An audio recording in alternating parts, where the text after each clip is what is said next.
Hi, I am so excited. We are speaking to our youngest entrepreneur yet, Duncan Rutherford. Duncan, hi, how are you doing? How are you today? I'm doing well. I'm great. I am so excited to speak to you because you're really entering some traditional industries and shaking it up. But before we hear about that, I'd like to just hear a little bit more about you. How did you get to where you are today? Yep. So as Meagan said, my name's Duncan Rutherford, and I have just graduated from James Madison University with a finance degree. And these traditional industries, whether that's real estate, just from a young age, I've always been really passionate about the industry. And it's the investments of my parents and the cash flows of their real estate investments that has enabled me to put me through college and have the life I've had. So just from a very young age, I've been exposed to the right real estate, and for those reasons, I thought I'd want to break into the industry. So now real estate is an entrepreneurial industry. I mean, you're a business of one. How has that worked? As someone you shared, you're 22 years old. How has that worked out for you? I would say it's worked out pretty well so far. I've only been in the industry since about 2019, so it's been about 2 years now. And I wouldn't say I've had a breakout career yet. But that said, it's really hard to have a client trust someone who's 22, just out of college, with like the largest financial transaction of their life. It can be a little bit difficult for me when I'm on the phone or via email or in person, and people see how young I am, and they're like, oh, okay, like what's your story? How'd you get here? And then why should I trust you? With handling the largest financial transaction of probably their whole entire lives. And so it's been a little bit hard to break into, especially because all my friend groups are typically of my own age. And my age is purchasing houses or selling houses, and so just starting off, it's been slow, but I've learned a lot, and I haven't looked back. So tell me about that first transaction, that first interaction you had with a client.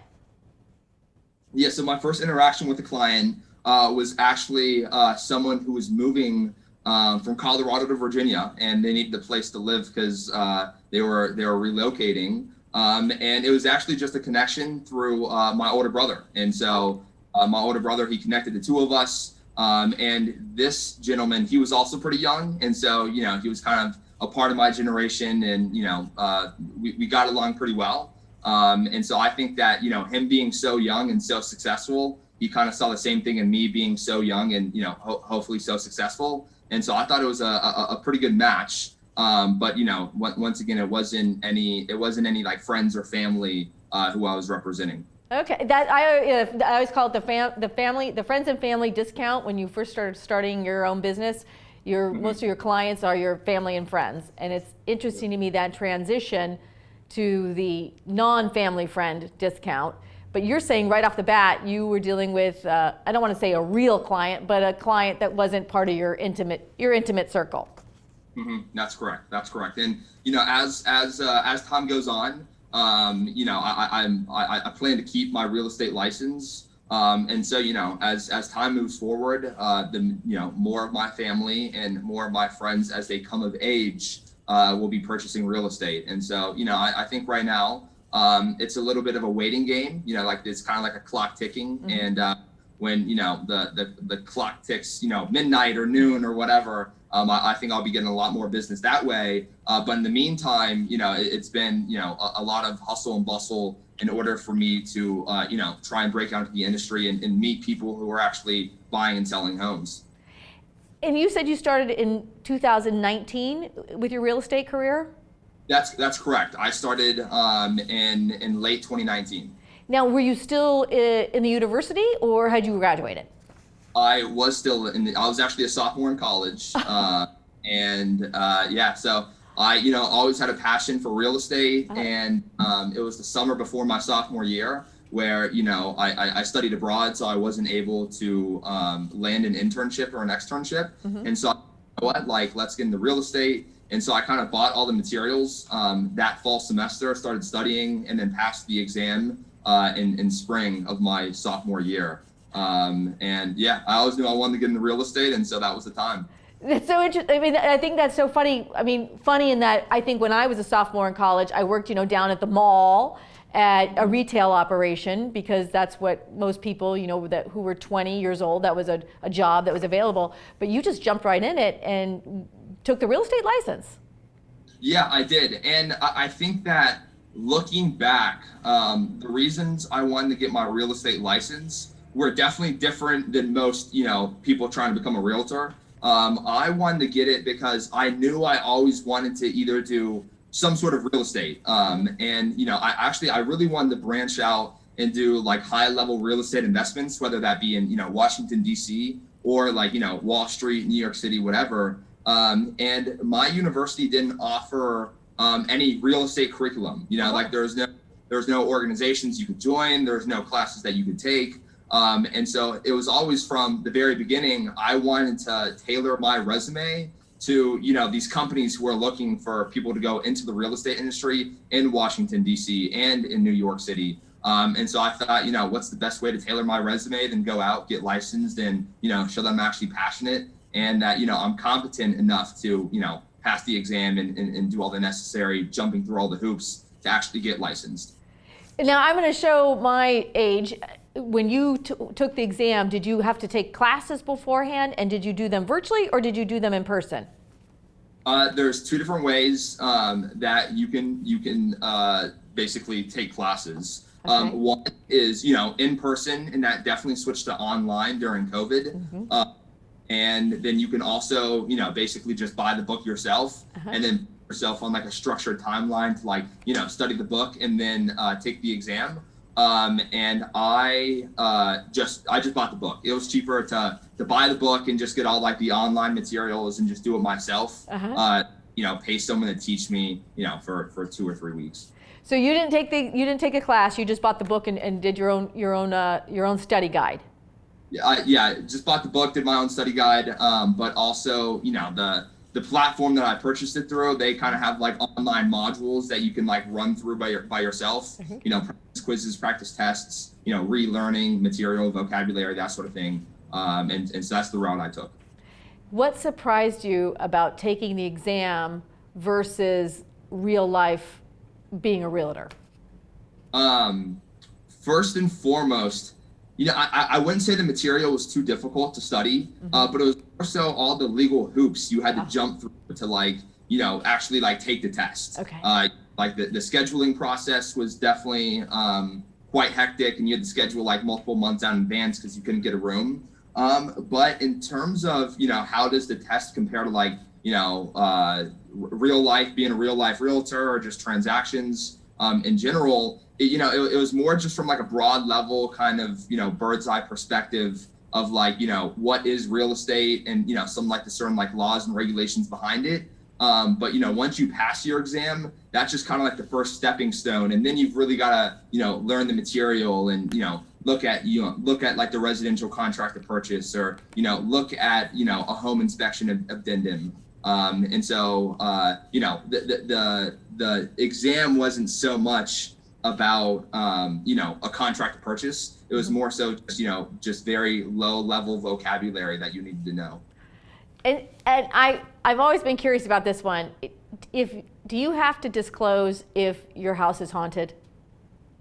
It depends on the state. Oh, really? And so when you want to become a licensed realtor, it's actually mandated by the state. Okay.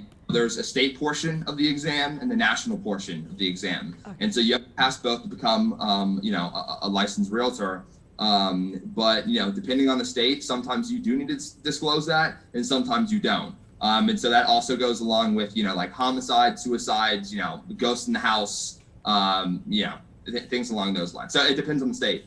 Okay, I've always been curious about that one. That if you had to disclose that, and then do you have to like say if it's a friendly ghost, pissed off ghost? I don't know.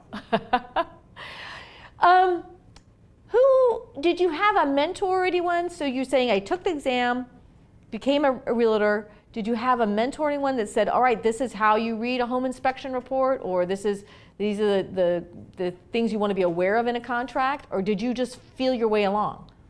I'd say it's a little bit of both. You've definitely got to be doing your own work on your own time, basically, just reading through the written language of, every contract that you're going to send to a client. But also, my company, I was very fortunate where they kind of throw you into not only like a mentorship program, you also have like, one day a week or every other week where you would have like, new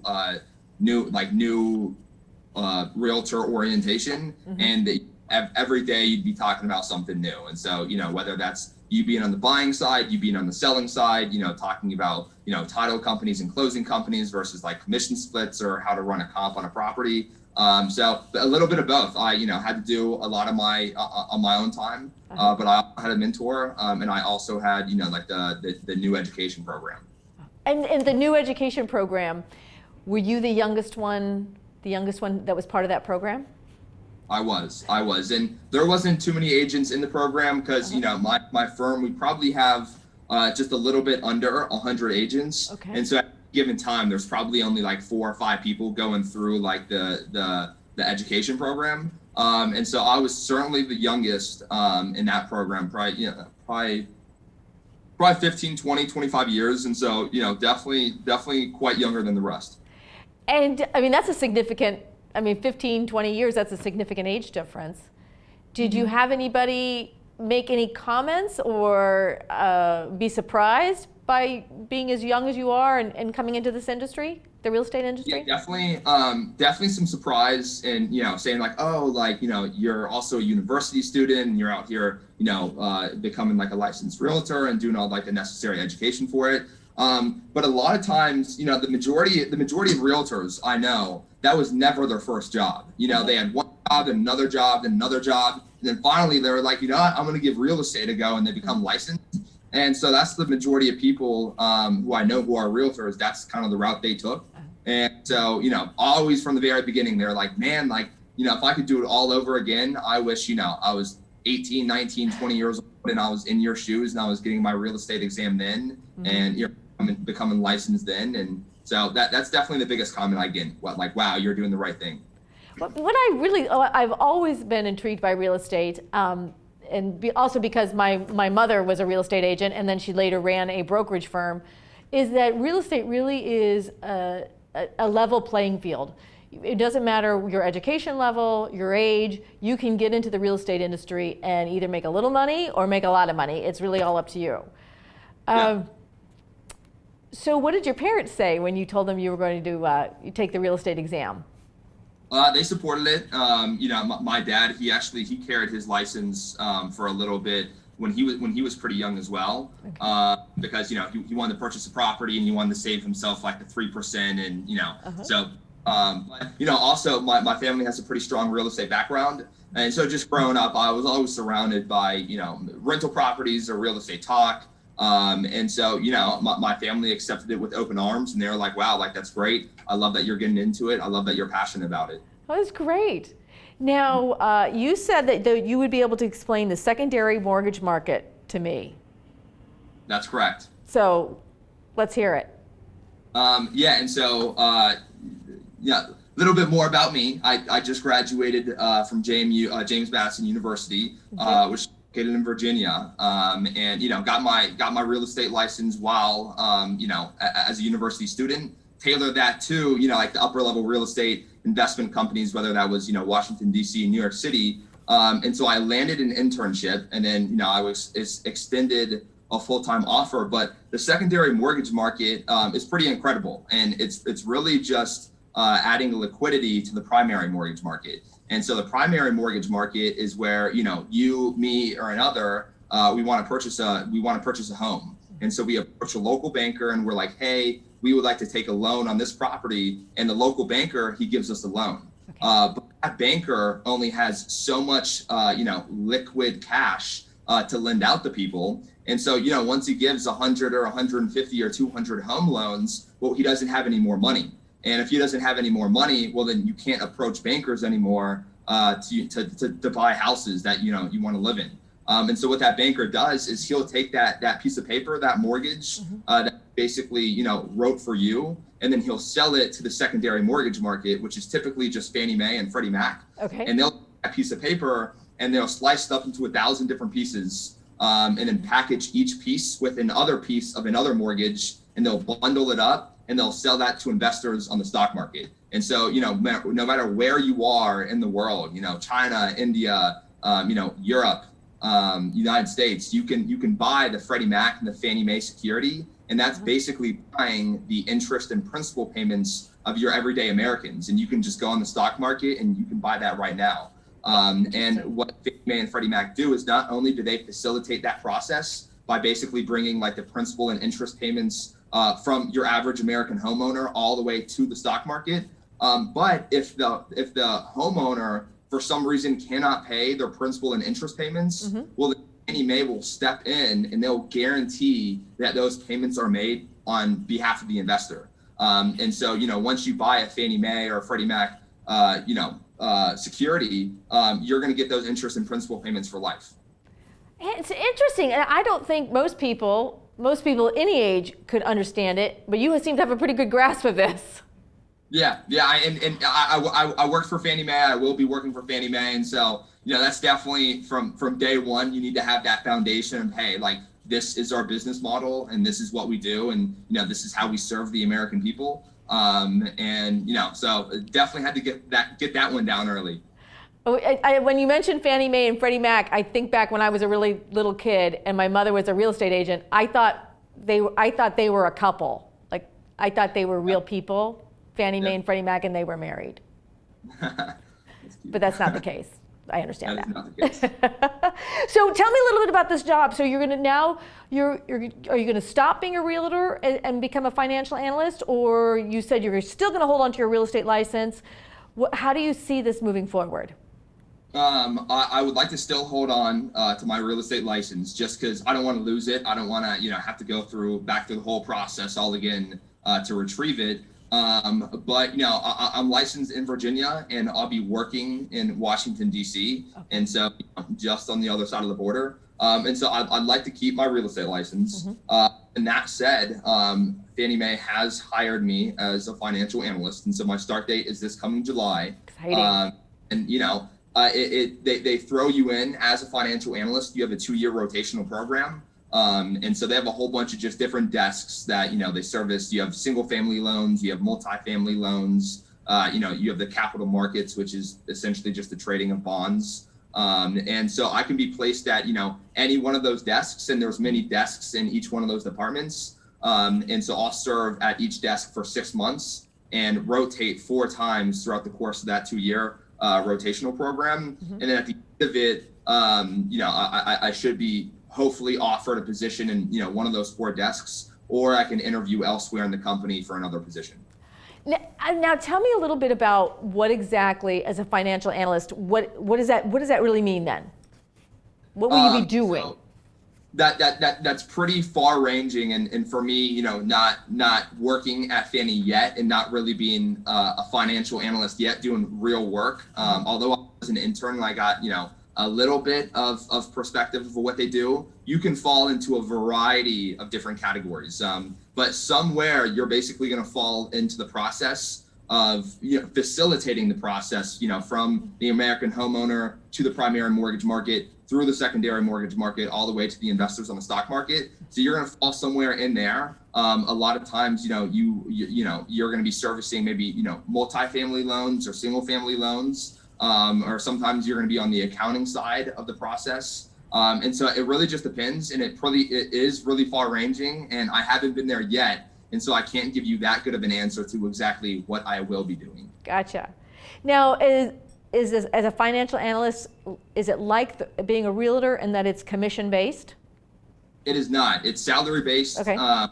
With great benefits. And one of the reasons why is Fannie Mae and Freddie Mac are actually in conservatorship, okay. Which means that we have to report to the federal government. And so the chair of the FHA, the Federal Housing Administration, he oversees a lot of what Fannie Mae and Freddie Mac do. And so working at these 2 companies, it's kind of like you're in the private industry, but you're kind of in the public industry at the same time. And so, they give some great benefits, but yes, it'll be salary based. Okay. Now, do you like the fact that being in real estate, it's more commission based and that you have a really unlimited earning potential, or are you more sort of drawn to this idea of having a salary?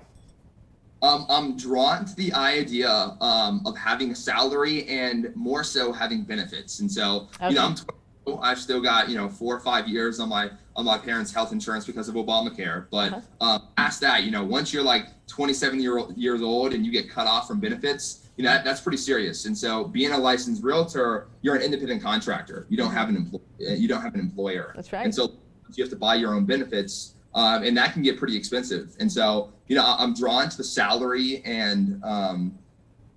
but I'm more so drawn to the benefits. But, also the cool thing about Fannie Mae for the first couple of years I worked there is they don't work you like a dog in the very beginning. You're working, 37 and a half hours a week, 40 hours a week, not doing too much overtime. And, Fannie Mae is consistently in the top companies of the Fortune 500 for, employee satisfaction and, work-life balance. And so I'm really excited that, I'll be able to get the salary and get the benefits, but also be working for a great company with great people and just have a great time all around.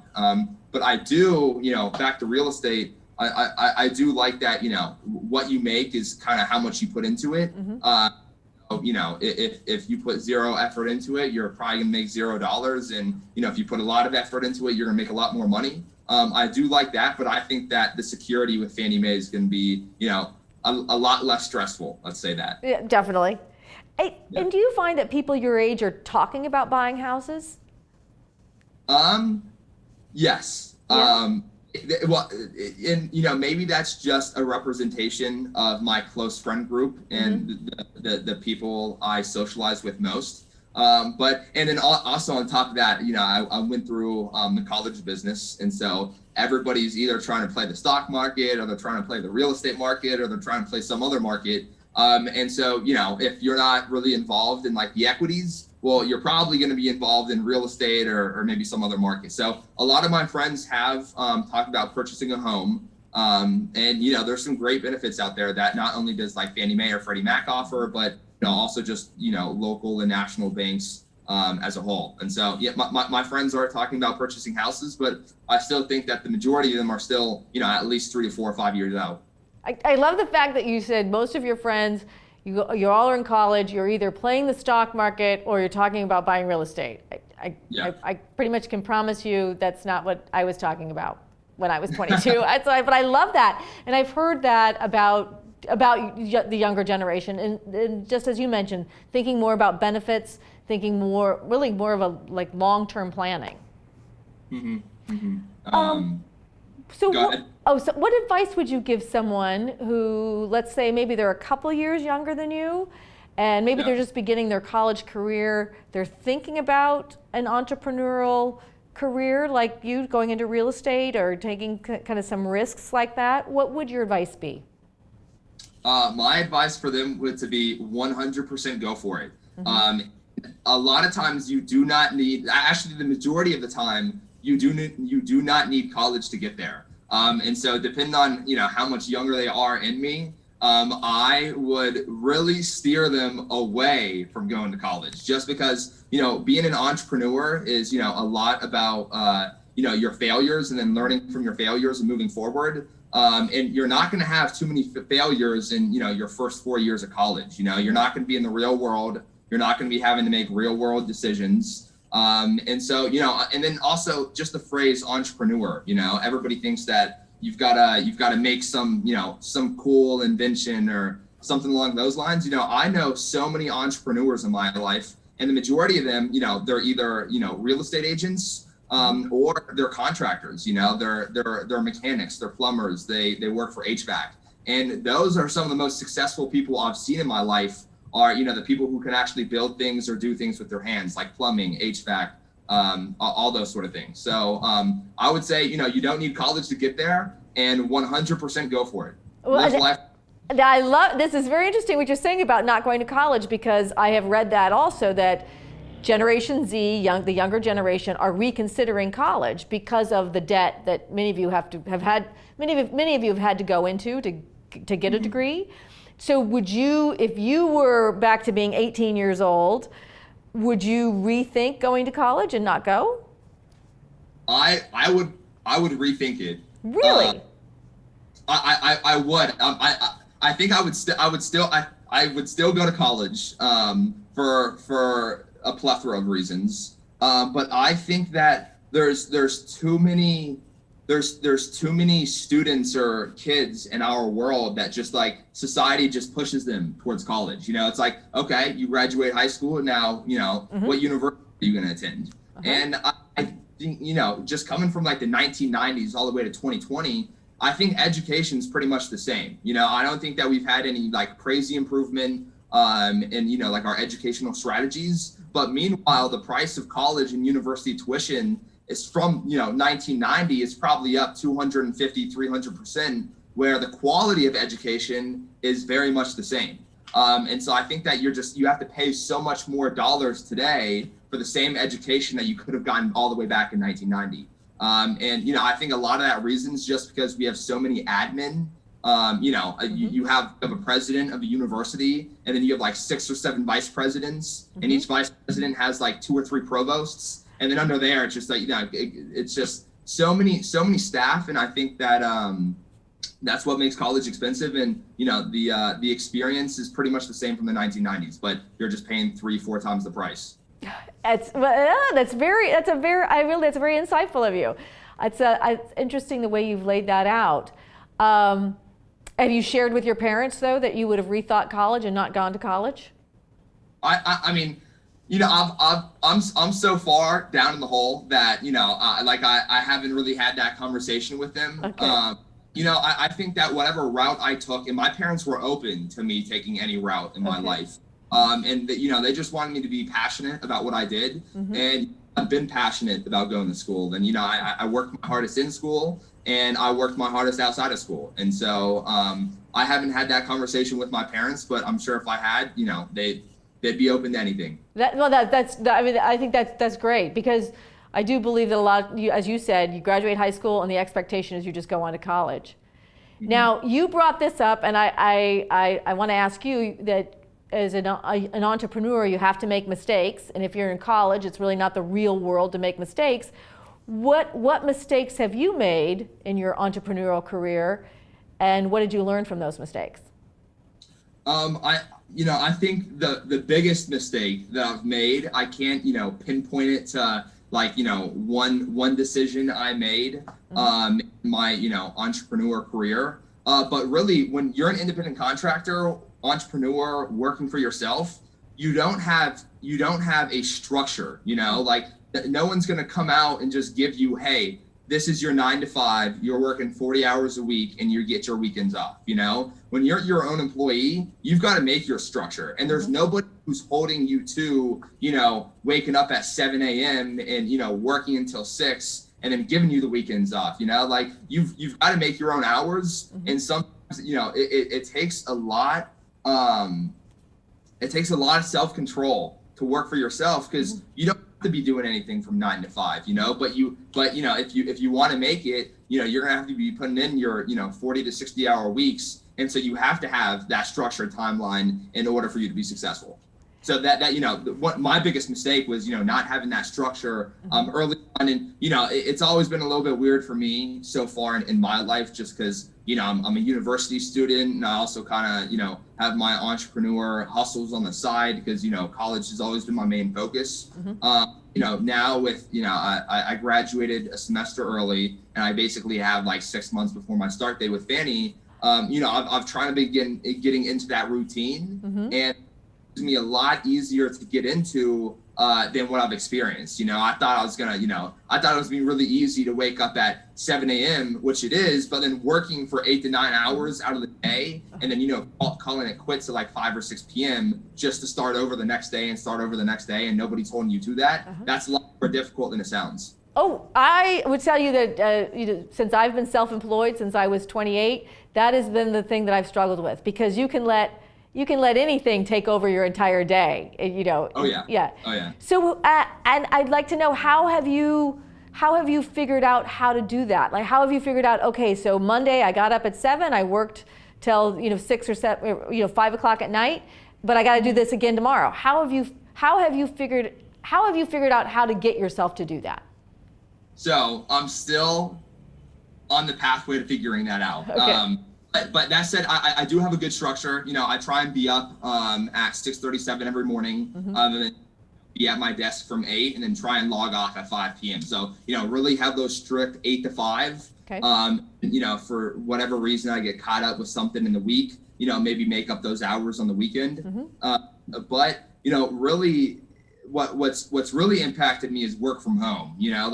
I didn't have an office to begin with because I was just a university student, but I haven't experimented yet with having an office where I can kind of separate my work and life and have a pretty good balance. And so that's actually what I'm looking into now is I'd like to lease out an office so I can wake up, I could do my morning routine, I can leave my house, and then have this office. And I feel like once I'm at the office, if I pack my lunch or whatever, I'm gonna be a lot more focused, I'm gonna be a lot more productive. And so I think what's really important is just having your space where you can work, and if you don't have your space, you're gonna lack productivity, and it's not gonna be the best version of yourself. So you see yourself actually renting an office suite on your own, and then you do, you get up, go through the routine of getting your morning routine and going to the office suite to work. That's correct. And especially, right now my start date's not till July, but when I do start in July, it's still gonna be work from home till at least September. Just for those reasons, I think it's really important. And some people do great. Some people do great in their own homes and they love it. And they can take their lunch break and, run a few quick errands. But for me personally, I think that, separating your house and work and, separating life and work is really important. But yeah, I'm looking into renting an office, for signing a year lease. And, I live in Shenandoah Valley, Harrisonburg, Virginia. And so it's not crazy too expensive to rent an office for a year. Oh, I think that's very insightful about yourself, that you figured out that you need that division. Because working for yourself or working from home, it does require more structure than I think other people assume. If people are like, oh, you're working from home, that's great, you're laying in bed working. It's like, no, it's not that easy. Yeah, it's a lot harder than most people think. Yeah. All right, I so appreciate your time, but I want to be able to give you your shameless self-plug. If somebody wanted, like, gosh, I really want to work with Duncan, I want to talk with him, I want to meet with him, hear more about the secondary mortgage market, how would we find you?